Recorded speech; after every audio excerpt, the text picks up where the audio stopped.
اس قسم کی غیر مہذب الفاظ کا چناؤ یا خطاب نہیں کرتا جو کہ ایک ایٹمی طاقت کے وزیر اعظم نے جس طرح کا کل خطاب کیا ہے. تو یہ اس بات کا کھلا ثبوت ہے کہ وہ شکست اندر سے قبول کر چکے ہیں اور اپنے حمایتیوں کا حوصلہ بلند رکھنے کے لیے اس قسم کے جو فلمی ڈائیلاگ ہیں جو کہ ہمارے اکثر پنجابی فلموں میں سنے جاتے تھے وہ بول رہے ہیں. آصف صاحب یہ فرمائیں کہ گورنمنٹ 20 تاریخ سے پہلے تحریک عدم اعتماد کے معاملے کو سمیٹنا چاہتی ہے. اویسی کا آگے اجلاس آ رہا ہے پاکستان میں, فواد چوہدری صاحب نے اس کی تصدیق بھی کی, اور اس سے پہلے یہ بھی ان کا ارادہ ہے کہ اگر تحریک عدم اعتماد کا دن آتا ہے تو اس میں ان پارٹی کے اراکین کو وہاں غیر حاضر رہنے کا کہا جائے گا. وائلیشن ہوئی تو اسپیکر 63(1)(a) کا استعمال کریں گے. تو اس کی کوئی پیش بندی آپ کے پاس کیا ہوگی اگر جو لوگ آپ کے ساتھ دعویٰ کرتے تھے کہ آپ کے حق میں ووٹ دیں گے, اگر وہی نہ آئے تو پھر کیسے ڈیل کریں گے آپ؟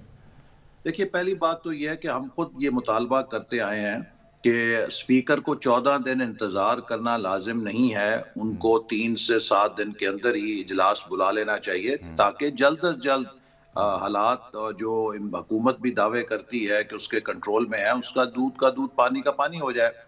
جہاں تک اراکین کو روکنے کا معاملہ ہے یہ بھی حکومت کا اعتراف شکست ہے.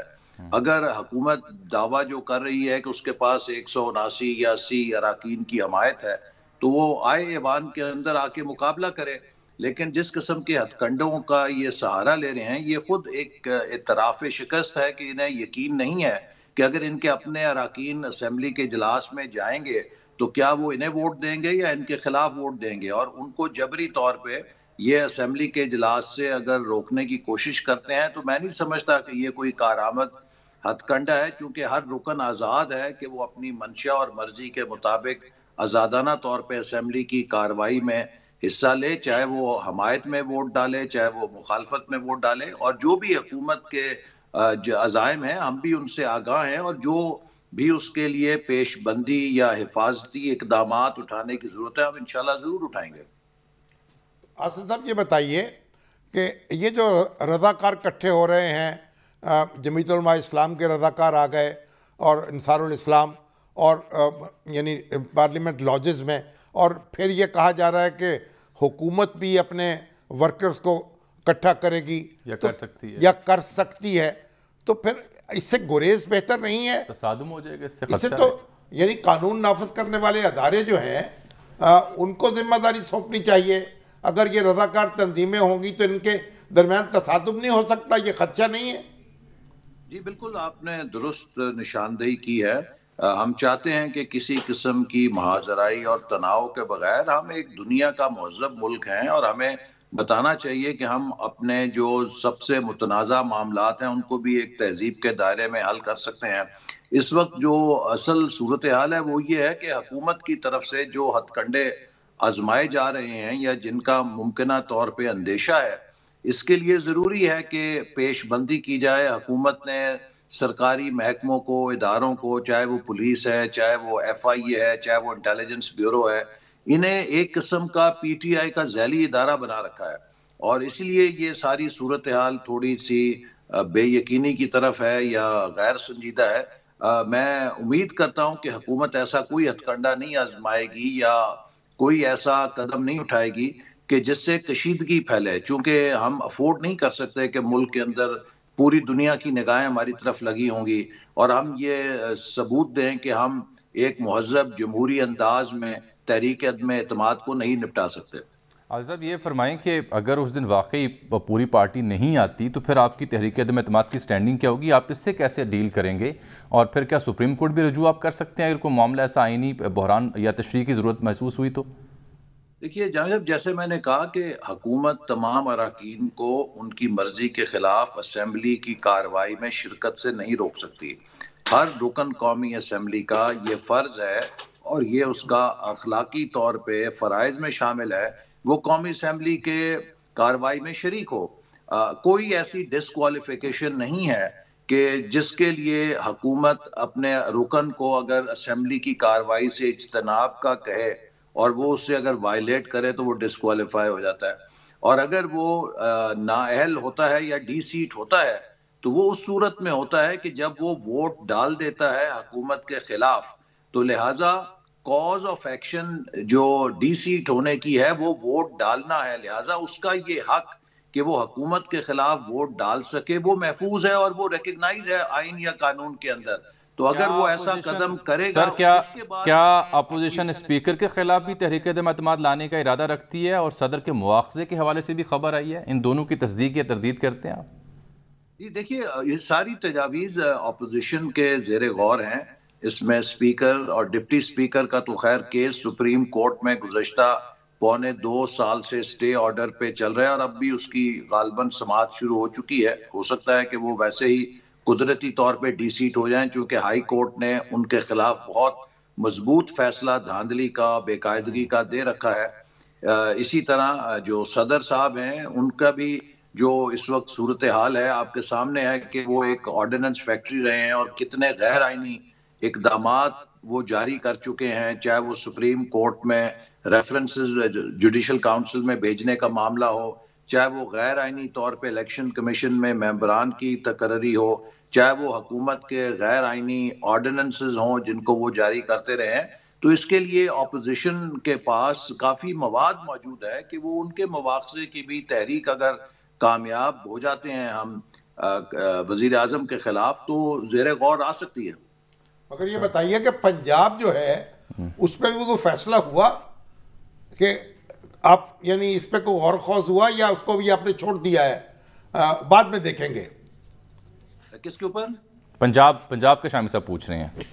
جی پنجاب میں تو جیسے شامی صاحب آپ کو معلوم ہے کہ جو حکومت بنائی گئی وہ مصنوعی حکومت تھی. 2018 کے انتخابات میں مسلم لیگ نون سب سے بڑی جماعت تھی، اس کا اخلاقی جمہوری سیاسی حق تھا، استحقاق تھا کہ وہ یہاں حکومت بناتی، لیکن اسے ایسا کرنے سے روکا گیا اور مصنوعی طور پہ پی ٹی آئی میں لوگوں کو شامل کرایا گیا.